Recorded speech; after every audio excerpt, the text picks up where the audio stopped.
les damos las gracias por estar con nosotros. Al padre Manuel Olimón ya lo conocen, ya ha venido a hablar varias veces con nosotros, de tal manera que no necesita mayor presentación.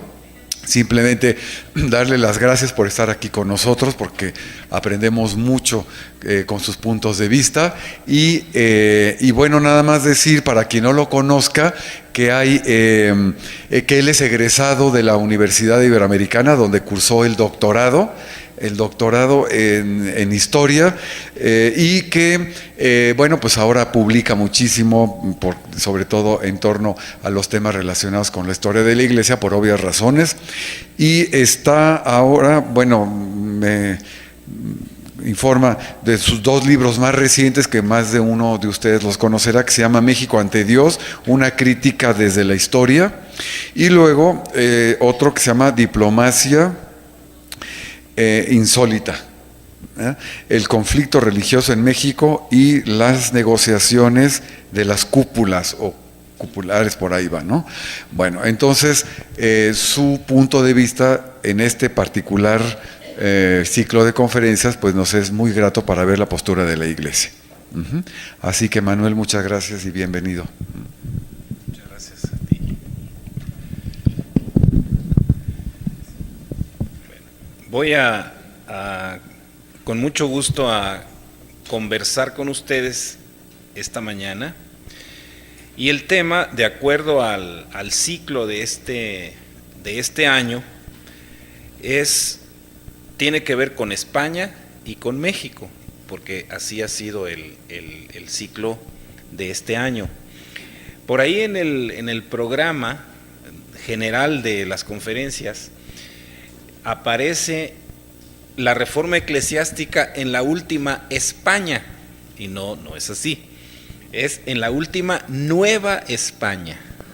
O sea, porque como que la última España tendríamos que estar tocando temas contemporáneos. Ya como esos carteles son tan bonitos y bien hechos, como que ya no se podía cambiar ahí. Pero sí les digo que, por consiguiente, nuestro tema va a hacer referencia a la época final de la Nueva España, o sea, los últimos decenios en que México se llamó Nueva España, y la reforma eclesiástica que se pretendió hacer, porque no se hizo en esa época. Entonces voy a empezar con mi tema. La presente, desde luego, es una conversación, no pretende ser una conferencia erudita. Trataré de que el tema se comprenda y que despierte algún conocimiento, alguna reflexión y alguna pregunta, porque no es un tema como muy llevado y traído. Me he dicho ahora, tendré primero que memorizar bien el nombre nuevo de este Centro de Estudios de Historia de México, CARSO, aunque no hace falta hacerlo para agradecer la gentileza de siempre de su director y personal, que acogen ideas y reflexiones que vienen de distintos rumbos y se anudan para darle a nuestro pasado un color más claro. En las jornadas de este año brillan los nombres de dos naciones, España y México, que dígase lo que se diga, no pueden pronunciarse separados. A la etapa que dirigiré la vista en esta ocasión se le suele denominar, si se mira desde Europa y con ojos de percepción política, económica y administrativa, las reformas borbónicas, o sea, de los reyes de la dinastía Borbón. Y si la mirada parte más de este lado de la tierra, la última Nueva España, es decir, los años postreros de una larga convivencia entre las gentes de ambos lados del Atlántico, que con tensiones, ilusiones, grandezas y mezquindades entrañaron una realidad palpable. Las monedas acuñadas en la vieja casa de la capital del virreinato, en las décadas finales del siglo XVIII y en las dos primeras del XIX, con la M mayúscula y la O pequeña, alojada en el hueco dejado por el triángulo abierto que une los dos trazos verticales, una señal de identidad de la Casa de Moneda de México que se conserva todavía en las monedas actuales. Llevaban impresos los dos hemisferios, es decir, regiones geográficas separadas y unidas a la vez por el mar inmenso que había sido vencido, y también esto se indicaba en las monedas, con la audacia que cambió el non plus ultra, no más allá, de los griegos y romanos, a propósito de las columnas de Hércules que marcaban el fin del Mediterráneo, por el plus ultra, más allá, de los viajes descubridores, conquistadores y evangelizadores que ensancharon el mundo.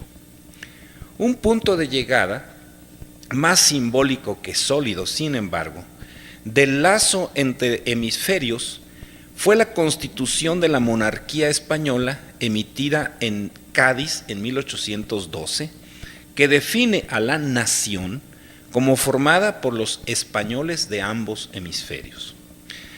La historiografía sobre la época, o sea, los libros de historia que se han escrito sobre esta época, ha percibido los cambios administrativos y políticos, la fiscalización creciente, la modernización de los métodos de gobierno unidos al ascenso del autoritarismo, a veces matizado como despotismo ilustrado.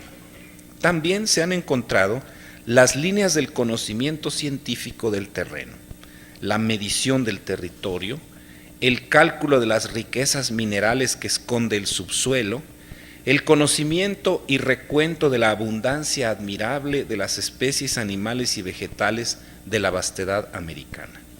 Esta es la época de las expediciones para recorrer selvas y desiertos, pesando y midiendo, recolectando y clasificando.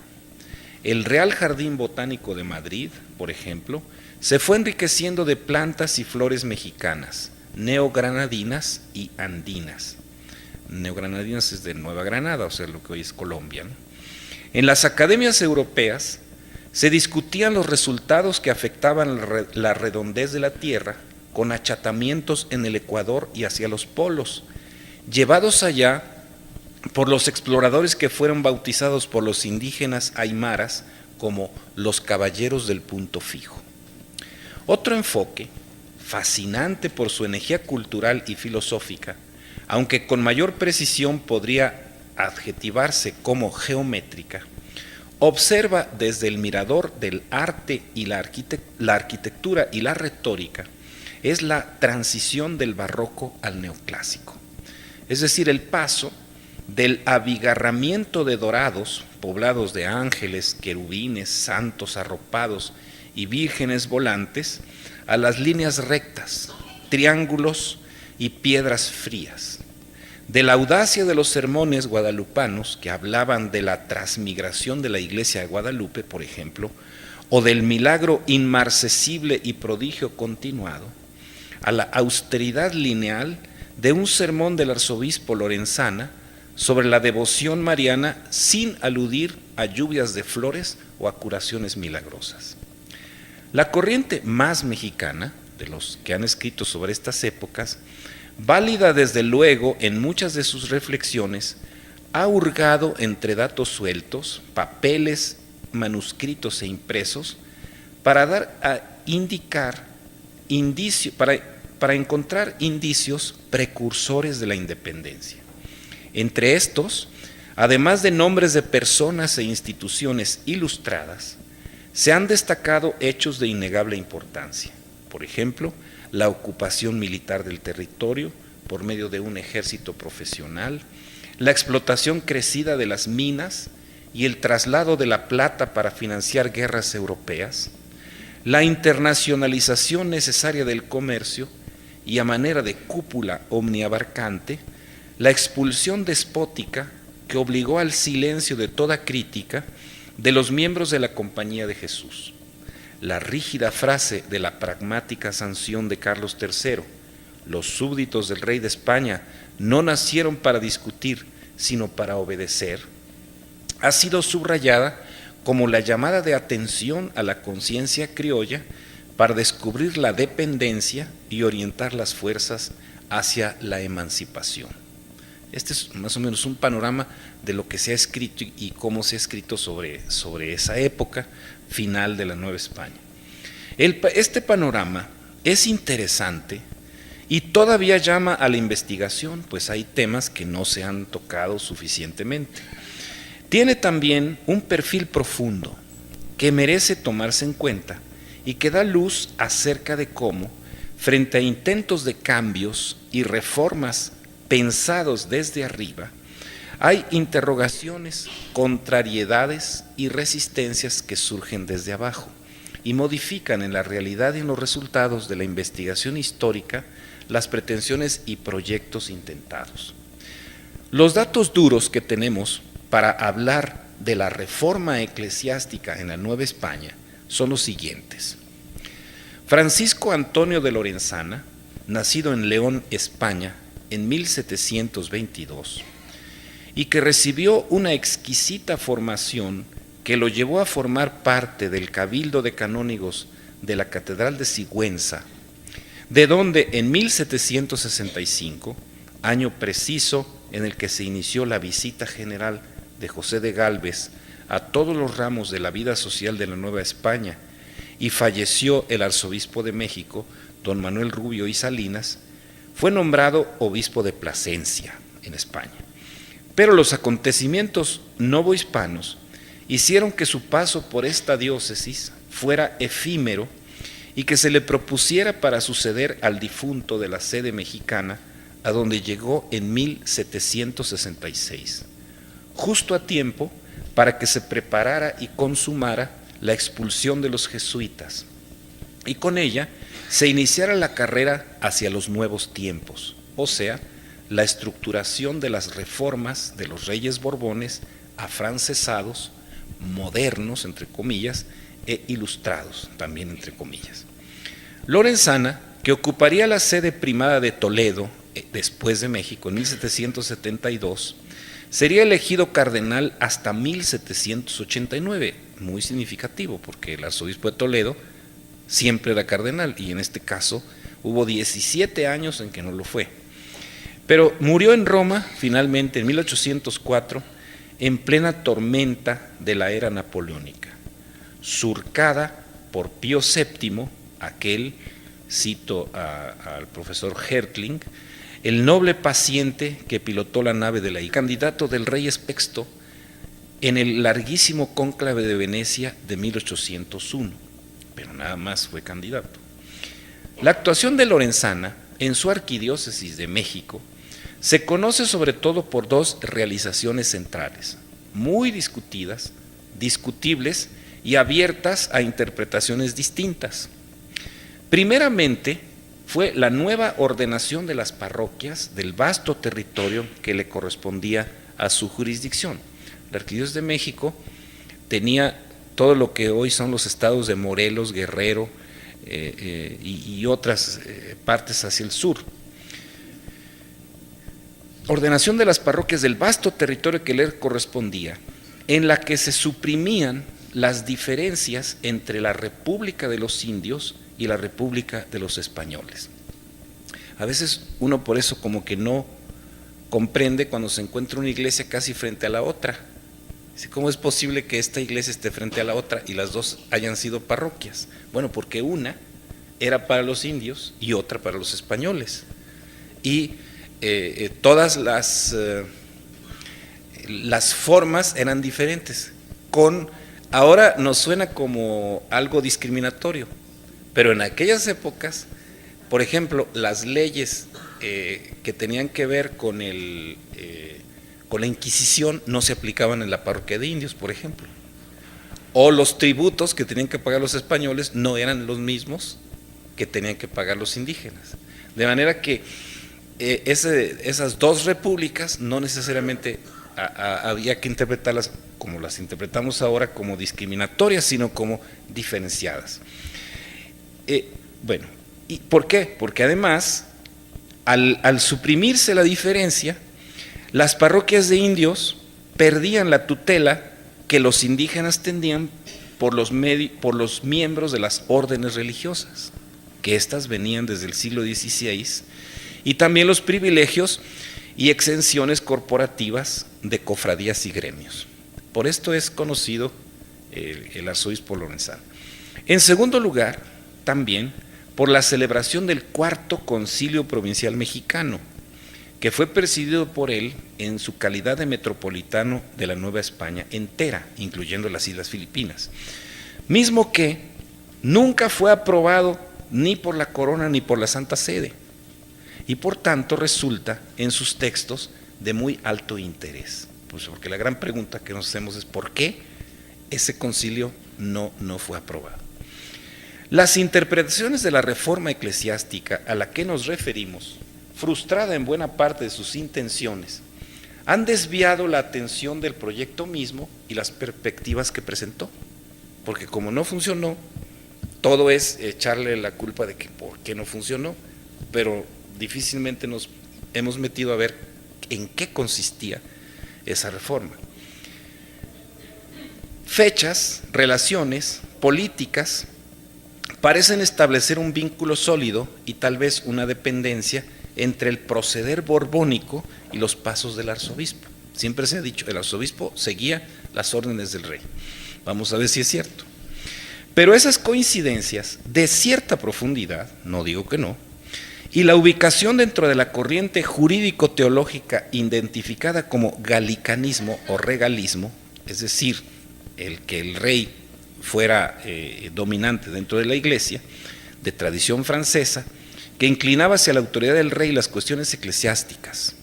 Por consiguiente, según esta interpretación, todo lo que Lorenzana hiciera tendría que tener esa justificación teórica. Lógicamente que, por ejemplo, la convocatoria hecha por el rey Carlos III en 1769 para realizar concilios provinciales en los dominios hispánicos, primero en ultramar, Nueva España y Perú, y más tarde en la península, no pareció tomar en cuenta a las instancias romanas, sino que partió de una cédula real que asumió el nombre de origen medieval de tomo regio. Que en realidad había sido una especie de aviso a los obispos de las áreas españolas, se transformó en el año al que nos referimos en un mandato obligatorio. De ahí que incluso se piense que el recién llegado haya sido más que todo un funcionario real y poco más, y que el complejo antirromano implícito en el llamado del rey invalida todo lo estudiado, expresado y propuesto en la reunión conciliar, realizada en la sede del Arzobispado de México de enero a noviembre de 1771. Además, el hecho de que le haya correspondido la labor de reordenar las llamadas temporalidades de los jesuitas, es decir, los bienes inmuebles y muebles que habían pertenecido a la compañía expulsada, y que haya insistido antes de venir a México en obtener del Cabildo de la Catedral de León el báculo que había sido del prelado angelopolitano Juan de Palafox, notorio opositor de los religiosos citados, lo hace no solo sospechoso, sino seguro émulo de los jesuitas. Muy pocos historiadores se han ocupado de estos asuntos sin mezclarlos o hacerlos depender de los actos del Estado borbónico. Tampoco lo hizo durante su destierro fecundo en El Paso, Texas, en 1928, el padre Mariano Cuevas. Para él, no obstante, los trabajos de Lorenzana eran solamente justificaciones para hacer a un lado todo vestigio de la presencia y acción de los jesuitas. Escribió don Mariano. Es muy interesante leer al padre Cuevas a 80 años de distancia porque suena muy como él escribía entonces. Dice así el padre Cuevas: como el arzobispo mexicano, ansioso de adquirir un capelo cardenalicio, se había lanzado sin rubor a adular al monarca y a sus ministros, escribiendo una denigrante pastoral antijesuítica, y tanto él como el obispo de Puebla, Fabián y Fuero, ocupados en enfadosas disputas con religiosos, estaban prontos a secundar los planes regalistas de la corte, era muy natural que el conde de Aranda, grande amigo de Lorenzana, quisiera iniciar sus designios destructores en México. Conviene, me parece, acercarnos, no no seguir al pie de la letra al padre Cuevas, sino conviene, me parece, acercarnos a lo que los archivos dan a conocer de la actuación reformadora del arzobispo, observando en la medida de lo posible, sin los anteojos del prejuicio y buscando en ese tejido cultural difícil de asir que se conoce como el México profundo, los porqués de la dificultad de la reforma, o dicho de otra manera, de la persistencia de la cultura barroca, a pesar de los intentos de considerarla superada.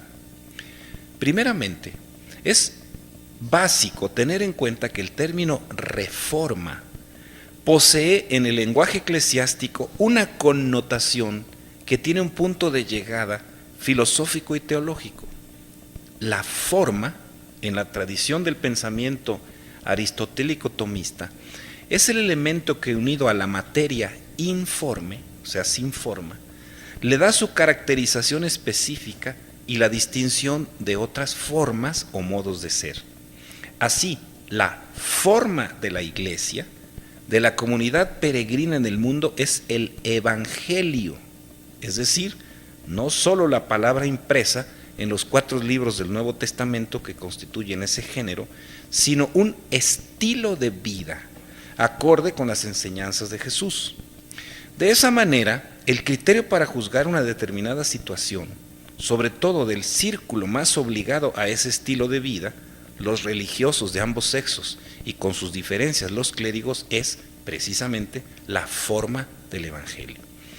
La vida de la Iglesia bajo esta luz puede resultar deformada, o sea, lejana al Evangelio, y en ese caso requiere de una reforma, es decir, de una vuelta a la forma originaria.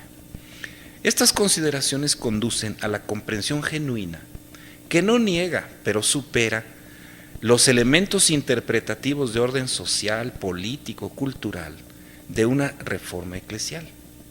En el paso de la historia, algunos han recibido ese título, como por ejemplo el Papa Gregorio Magno, San Francisco de Asís, Martín Lutero o Santa Teresa de Jesús. Se les han llamado reformadores, cada uno con distinta orientación y evaluación posterior. La corriente franciscana, por ejemplo, ha sido reconocida por el impulso que conduce a la, dice San Francisco, forma facta evangelii, es decir, la hechura o la forma hecha al Evangelio, la realización de la forma del Evangelio. Y la línea de Lutero, luterana, con independencia a su ortodoxia, se ha autodefinido como evangélica.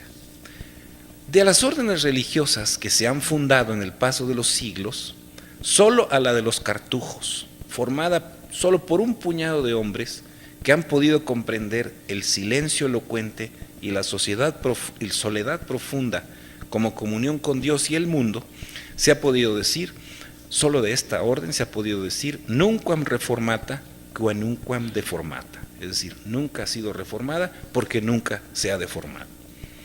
Pues es muy fácil, porque nunca han pasado de ser 60 en más de 1000 años, y además como no hablan, pues de qué se deforman. Pero por eso es de la única que se puede decir esta cuestión. Bueno, el paréntesis de estos últimos 2 párrafos mejora sin duda nuestra claridad de visión ante los documentos que han quedado de las líneas de reforma en las instituciones eclesiásticas de la última Nueva España, sobre todo los del Cuarto Concilio Provincial Mexicano. Las actas de la citada asamblea, editadas en forma completa y cuidadosa apenas en 1999, dan un panorama que evalúa de manera amplísima la situación vigente en 1771 y analiza razones, pretextos, dificultades, posibilidades e imposibilidades de un cambio de fondo. Contra lo que pudiera esperarse, no es la brújula orientadora del texto la motivación borbónica, el antijesuitismo o el intento de control económico con el aumento de la percepción de las regalías. La columna vertebral es el Concilio de Trento, guía de la Reforma Católica en medio del mundo de la incipiente modernidad y el ascenso fatal del absolutismo. Concilio que, si algo reforzó, fue la autoridad papal, y que, para el logro de sus fines sustanciales, instrumentó la actividad y el pensamiento ágil y transcultural, se diría hoy globalizado, de la Compañía de Jesús, así como la reforma del clero diocesano llevada adelante, sobre todo por la incardinación, un sistema jurídico que evitaba que hubiera sacerdotes de mera devoción y sin responsabilidades pastorales, y la formación obligatoria que debía recibirse en los seminarios. Todas estas dos instituciones fueron fundadas por el Concilio de Trento, que por eso se titulaban, y todavía se titulan, conciliares o tridentinos. Todavía el seminario de la Ciudad de México se llama Seminario Conciliar de México por el Concilio de Trento, y el de Morelia se llama Seminario Tridentino de Morelia por el Concilio de Trento. Tridentino es lo referente a Trento. El apoyo estructural de los documentos de 1771 está dado por el Tercer Concilio Provincial Mexicano de 1585, base de la legislación canónica vigente en la enorme provincia eclesiástica de México. Lorenzana, casi a su llegada a México, ordenó la republicación de esos concilios del siglo XVI. Esta base, lejana ya entonces en el tiempo, habían pasado casi 200 años, y en el modo de relación entre el poder real de los monarcas de la Casa de Austria y la Santa Sede con el absolutismo borbónico, constituía la aplicación concreta al nuevo mundo de los decretos tridentinos y era por tanto ley obligatoria en los reinos hispánicos. Como lo hizo notar la tesis ya clásica de Monseñor José Yaguno, un jesuita que fue obispo de la Tarahumara, él hizo una tesis que se llamó La personalidad jurídica del indio y el Tercer Concilio Provincial Mexicano, en 1963. Los indígenas debían recibir una protección especial, que se ordenaba hacia su rudeza, debilidad e inclinación a la timidez y pusilanimidad. Sin embargo, desde el punto de vista estrictamente jurídico, existía una igualdad fundamental entre ellos y los españoles.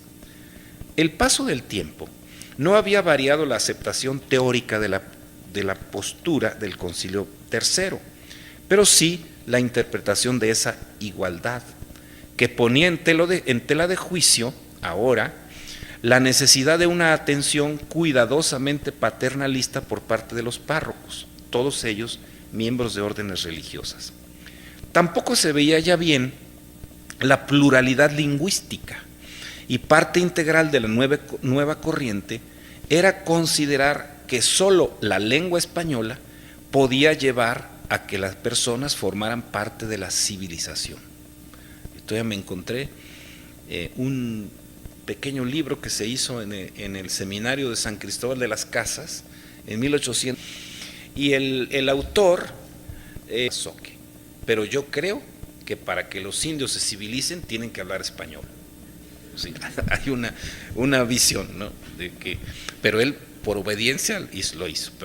Entonces, solo en estos cambios se pensaba que solamente el que hablaba español podía estar civilizado.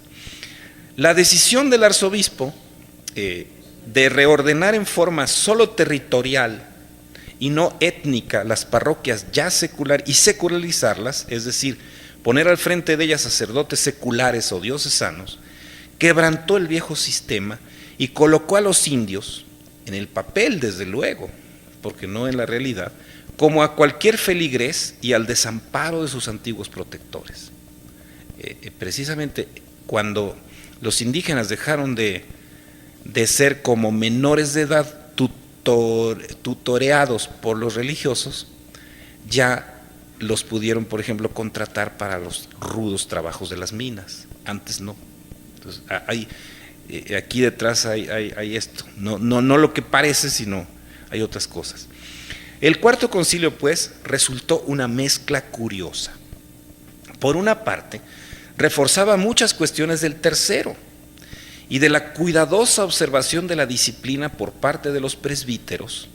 A pesar de que buscaron muchas cosas, no encontró vicios o faltas dignos de verdadera reforma, aunque sí en la vida religiosa principalmente en cuanto a la vida común y a la observancia de la pobreza. Pero costumbres inveteradas, como por ejemplo las niñas criadas de las monjas y las casas individuales que habitaban estas últimas, no fue posible desarraigarlas. Una nota manuscrita de Lorenzana, fechada en octubre de 1767, manifestó su sorpresa. Dice esto respecto de lo que vio en los conventos de monjas. Dice, en los conventos de monjas se ve en algunos que cada religiosa tiene su cocina, una o dos criadas y una casa para sí sola, mejor que una señora del siglo, una señora pues laica seglar, ¿no? De modo que algunos conventos parecen una población. Se compran y venden celdas, como si los particulares pudieran retener, después de su profesión, el dominio de ellas. Hay ricas y pobres, hartas y hambrientas, vestidas y desnudas. Y esto solo con decir que tienen permiso de sus prelados. Los prelados del permiso, desde luego, eran los superiores de la orden masculina correspondiente. Esto vio y quiso reformar. Pero las monjas se defendieron y encontraron defensores entre buenas plumas forales, o sea, de abogados.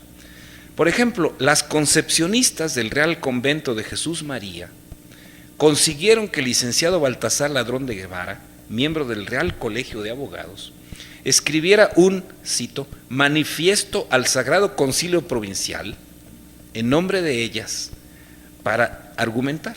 La argumentación principal, a fin de que no se haga ninguna novedad, es la tradición y las formas y las normas consentidas por Fray Payo Enríquez de Rivera en 1672 y las diferencias que existían entre España y la Nueva España. Esto es muy interesante.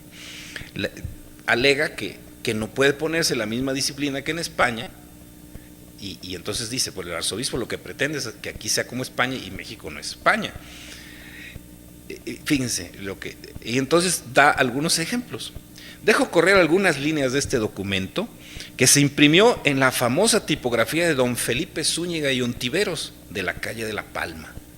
Dice así: ¿por qué es allá en España saludable y común el uso del vino, que se da por raciones a las comunidades, y aquí es sobrecaro, notablemente nocivo aun a los mismos europeos que lo frecuentan, y medicinal, en cambio, medicinal el del pulque, que allá no se conoce? Seguramente les quisieron quitar el pulque y responden así: ¿a qué quieren que en lugar de pulque tomemos vino? Pues no, porque es muy malo y se enferman hasta los españoles. Luego, ¿por qué se gasta el pan de trigo o de centeno que cada uno hace amasar, sin hacerse otro uso del maíz que para las bestias en España? Y aquí es esta semilla el común auxilio de los más pobres para su atole y sus tortillas. Como diciendo, comer tortillas, atole y todo eso no es faltar a la pobreza, sería faltar a la pobreza hacer pan de trigo y de centeno como en España. ¿Por qué allá se sirven del aceite para aderezar las comidas o de la manteca de vaca, y aquí solo de la de cerdo, aún en el tiempo cuaresmal? Fue toda una discusión si se podía en cuaresma usar la manteca de puerco o no, porque era como comer animal que no era de cuaresma. Y lo mismo, aquí habla del pulque, pero hay un tratado sobre el chocolate, por ejemplo, que se hizo en esta época. Ahí, con esto estoy viendo que, bueno, sí, era la Nueva España, pero no era España trasladada, sino había otras cuestiones. Y aun sin otro indulto que el de la necesidad, se puede, o sea, la pura necesidad, pobres los lacticinios, que ahora ya los pobres no pueden tomar leche, pero entonces sí, era de pobres tomar leche. Respecto a la comida y el vestido, tomados del común, se expone. Es que la costumbre, digamos, de las casas religiosas muy observantes era que la ropa era común. Me imagino que dependiendo de la talla, pero pero era común, no podía alguien guardar su propia ropa o tener sus propias vestimentas, sino tenía que tomarlas del común. Y dice, respecto a la comida y el vestido, tomados del común, religiosas ni a sus conventos, comer de un caldero y vestir de una ropería. Así como todas de la misma olla, no. Bueno, el abogado prueba de esta manera que lo que en España puede manifestar pobreza y observancia, en la nueva y diferente España no lo manifiesta. Y aquí es donde se ve que la reforma no funcionó, porque se quedaron con sus viejas costumbres. Bueno, si la relajación de la disciplina en los monasterios femeninos sorprendió al arzobispo, la cuestión de la persistencia de resabios de paganismo, superstición y sospecha de pervivencias idolátricas en los indios, unidos a borracheras e incontinencia, lo escandalizaron. Esto, lo de la relajación le llamó la atención, pero esto otro sí lo escandalizó. El deseo suyo y el de los padres conciliares era la extirpación de esos vicios, que con datos recogidos aquí y allá, les parecía que eran al menos tolerados por los párrocos. Pues sí, porque los párrocos también apoyaban que hubiera fiestas y todo, pues porque también a ellos les iba bien en su vida con eso, ¿no? Sí. Entonces, la reforma, pues, tendría que empezar por los párrocos, no tanto por los indígenas, porque si les preguntaban, decían, no, pues es natural, no pasa nada, aquí está muy bien. Bueno, el concilio se percataba, seguimos sus páginas, de que el origen de no pocas prácticas e ignorancias, fíjense, era la lengua y el aislamiento. Se discutieron en las sesiones incluso no pocas minucias, en esto tiene razón el padre Cuevas, y en general se les defendió, curiosamente, no al revés. El propio arzobispo en la sesión del 22 de junio expuso que los indios eran todo, mucho ser, y que sin ellos ni había reino ni España. Y ponderó que todos cargaban sobre ellos para quitarles la lana y no cuidar otra cosa. No sé a qué lana se refería. Si pensando que eran como las ovejitas del rebaño u otra cosa. No obstante, un largo elenco de 44 proposiciones basadas en prácticas supersticiosas, me gustaría podérselas leer, pero son muchas, observadas en distintas poblaciones, realizado por el oidor real de la Real Audiencia de México y asistente real al concilio, que fue el que dio más lata adentro del concilio, Antonio Joaquín de Rivadeneira, marqués de Cádiz, y escrito al final de sus disertaciones, no apuntaba en sus conclusiones, sino a que con las escuelas y el tiempo aprenderán los indios el idioma castellano, y que he resuelto, él, el que venía en nombre del rey, que las elecciones de gobernadores de naturales, alcaldes, fiscales de las iglesias y demás oficios que llaman de la república, de indios, ¿verdad?, recaigan siempre en adelante precisamente en indios instruidos en el idioma castellano. Igualmente prevengo y hago saber a los indios que en lo venidero no han de usar de otro idioma que el castellano. Sí, ya mero, ¿verdad? ¿Cómo no? Mañana. Aquí fíjense que detrás de esta opinión, que no es del arzobispo, es del inspector real, o sea, el que se metió adentro del concilio sin ser parte del episcopado, sino ese sí, enviado por el rey. Es ese mito de que el saber da buena conducta automáticamente.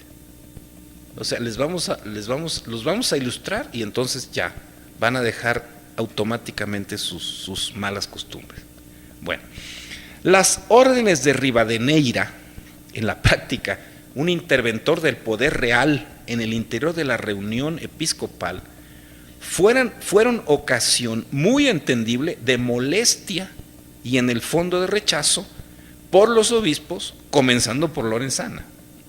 El silencio que los documentos tienen sobre el pensamiento de los participantes eclesiásticos sobre esa presencia parece no indicar otra cosa sino el architradicional, se acata pero no se cumple, de la cotidiana práctica de las actitudes novohispanas frente a los destellos de claridad absolutista peninsular. Regalistas los miembros del Cuarto Concilio, encabezado por Lorenzana, antijesuitas, tal vez. Pero la asamblea fue ocasión de un acercamiento a la realidad que si un adjetivo merece es el de pastoral, por encima de otro, como podrían ser político, ilustrado o secularizante. Los acontecimientos que siguieron y la cadena de hechos y pensamientos, de edificaciones culturales en persistentes colores barrocos, es decir, el barroco siguió y sigue, atrasaron, sí, toda modernización, amable para los que reconocen la historia, o sea, los historiadores, solo como un paso mágico de una cultura oral y teológica, dicen, a otra letrada y racional, pero eso lo tienen ellos en la cabeza. Pero en realidad fueron y son huellas de una identidad profunda que nos pertenece por igual a los de una nación situada en ambos hemisferios. En cuanto a Lorenzana, creo que su intención de reforma de la comunidad eclesial, y más en concreto del clero y las religiones, era sincera y brotaba de un interior poblado de auténtica espiritualidad. Y aquí voy a poner una cita que da a conocer esta realidad del arzobispo. El 26 de octubre de 1773, ya como primado de España en la sede toledana, propuso al cabildo de su catedral suplir con un carro de espléndida factura y riqueza la estructura para llevar en hombros de sacerdotes, a veces de dudosa conducta e incluso falsos, la custodia del Santísimo Sacramento en la procesión festiva del Corpus Domini. Aquí se muestra su celo. Dice así, es una carta que le envía a los canónigos de Toledo desde Madrid para que aprueben este cambio. Unturas de Villalpando, que están en la sacristía de la Catedral de México, que se llama el carro de la iglesia, ¿no? Es decir, está tomado de un carro para llevar el Santísimo Sacramento, porque las custodias eran pesadísimas, pesaban, no sé, media tonelada. Entonces, para que la cargaran en hombros, necesitaban pues casi Hércules o Atlas, ¿no? Entonces hacían trampa y revestían como sacerdotes a fortachones del pueblo que no necesariamente eran los más santos, ¿verdad? Entonces él dice, mejor en lugar de eso, y ahí es donde se ve, digamos, su espíritu de reforma, prefiere un carro que esta gente. Bueno, dice así la carta: habiendo premeditado con la mayor reflexión que la práctica observada en esa mi santa iglesia primada de llevarse la custodia del Santísimo en la procesión del Corpus en hombros de clérigos sacerdotes por lo común extranjeros, sospechosos y no conocidos, no corresponde a la gravedad, autoridad y majestad que resplandece en todo el culto divino. Hay dos medios para el remedio. Uno, el demandar que sean clérigos de esa mi santa iglesia o de la ciudad, y esto no es asequible aunque se les dé buena dotación por el grande peso de la custodia. Mal crédito de los que antes la han llevado y número crecido que es necesario para alternar. Otro permitido y concedido para las iglesias de nuestra España es el hacer un carro magnífico al modo que se lleva a Nuestra Señora del Sagrario, con su gran trono y a los cuerpos de San Eugenio y Santa Leocadia, con los muelles y resortes correspondientes, para que al subir o bajar no pierda la custodia el equilibrio. Bueno, termino. La reforma intentada fue resistida. El espíritu de ella, unido con intimidad a la personalidad discutida de don Francisco Antonio de Lorenzana y Buitrón, quedaría latente a través del último tramo novohispano hasta el complejo y tenso primer tiempo mexicano. La iglesia, forma facta evangelii, hecha a la manera del evangelio, será en todo momento ideal, utopía, pero trazo definible por sus mejores miembros. Muchas gracias. Esto era...